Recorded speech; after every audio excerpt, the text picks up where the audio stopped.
Ito nga pala yung karugtong ng last video ko. Ang kulit ninyo pinatulang ko tuloy yung comment niyo. Ang hirap kaya gumawa ng content, di bali na nga. Sana nga pala ako, ayun, naalala ko na.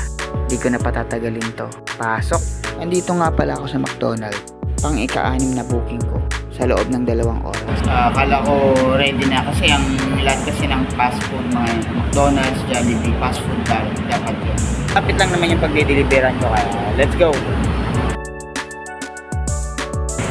Nag-uumpisa na yung traffic.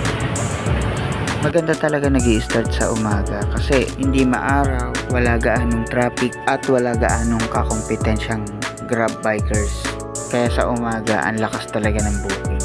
Akala ko nga mahihirapan ako sa umaga dahil marami na rin kasing biker na bagong nakapasok. Ayos pa naman ang kitaan dito sa Grab. Kaso magdadagdag ka lang ng oras para ma-hit mo yung gusto mong kita. Dito, pagkaraan ng mga alas 12, uuwi muna ako ng bahay para magpahinga, kumain at matulog. Ang balik ko na ay alas 5 ng hapon. Masyado na nga palang maraming competitor sa Ortigas. Parang hindi na siguro ako mag-aano mag-Ortigas.